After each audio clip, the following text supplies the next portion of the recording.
ሰላም ለኪ በተባበሩት አረብ ኤምሬት የመጀመሪያ በሆነውና ላዘኑት መጽናኛ ለሕሙማን ፈውስ ለስደተኞችም ተስፋ ይሆን ዘንድ የታላቁ የመስካያዙና መድኃኔዓለም ወአቡነ ተክለ ሃይማኖት ገዳም በአቡዳቢ ምድር ላይ ለመገንባት ጊዜው ደረሰ።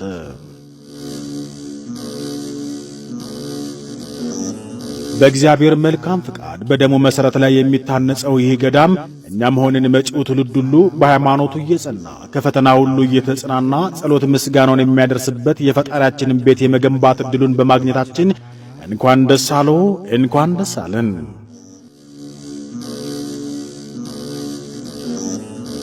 አምላካችን እግዚአብሔር የእርሱም ቤት እንሠራ ዘንድ ቅጥሩንም እንገነባ ዘንድ በነገሥታት ሁሉ ፊት ምሕረትን ሰጠ ተብሎ እንደተነገረ በመጽሐፈ ዕዝራ የዚህን ታላቅ ገዳም የወሰን አጥር 533 ሜትር ርዝመት ያለውና ሃይማኖታዊ፣ ታሪካዊ እንዲሁም ባህላዊ ንድፎችን ያካተተ ብሎም የቤተ ክርስቲያኒቱን አርማ የያዙ 3 የመግቢያ በሮች እንዲኖሩት ሆኖ የተዘጋጀ ሲሆን ይህንን ሰርቶ ለማጠናቀቅ 2 ሚሊዮን ራም የሚጠጋ ገንዘብ ያስፈልገዋል።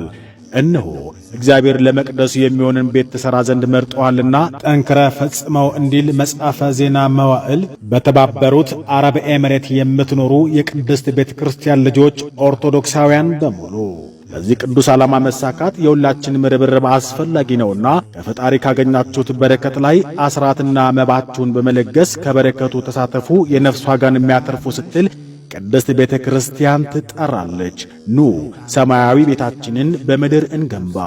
የመስካያዙና መድኃኔዓለም ወአቡነ ተክለ ሃይማኖት ገዳም ሕንጻ አሰሪ ኮሚቴ።